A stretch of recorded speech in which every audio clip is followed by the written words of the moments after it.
2 Timothée chapitre 1. Paul, apôtre de Jésus-Christ, par la volonté de Dieu, pour annoncer la promesse de la vie qui est en Jésus-Christ. À Timothée, mon enfant bien-aimé, que la grâce, la miséricorde et la paix te soient données de la part de Dieu le Père et de Jésus-Christ notre Seigneur.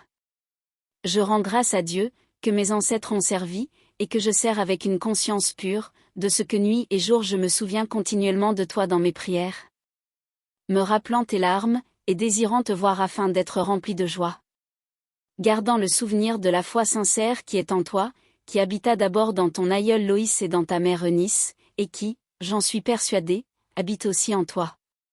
C'est pourquoi je t'exhorte à ranimer le don de Dieu que tu as reçu par l'imposition de mes mains. Car ce n'est pas un esprit de timidité que Dieu nous a donné, mais un esprit de force, d'amour et de sagesse. N'aie donc point honte du témoignage à rendre à notre Seigneur, ni de moi son prisonnier.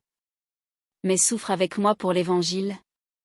Par la puissance de Dieu qui nous a sauvés, et nous a adressé une sainte vocation, non à cause de nos œuvres, mais selon son propre dessein, et selon la grâce qui nous a été donnée en Jésus-Christ avant les temps éternels.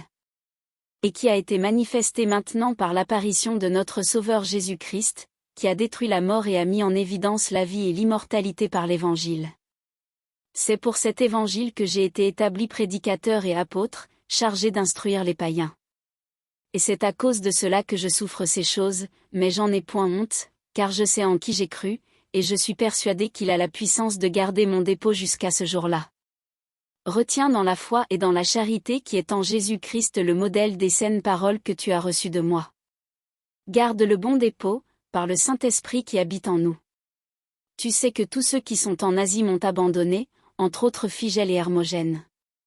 Que le Seigneur répande sa miséricorde sur la maison d'Onésiphore, car il m'a souvent consolé, et il n'a pas eu honte de mes chaînes. Au contraire, lorsqu'il est venu à Rome, il m'a cherché avec beaucoup d'empressement, et il m'a trouvé. Que le Seigneur lui donne d'obtenir miséricorde auprès du Seigneur en ce jour-là. Tu sais mieux que personne combien de services il m'a rendu à Éphèse.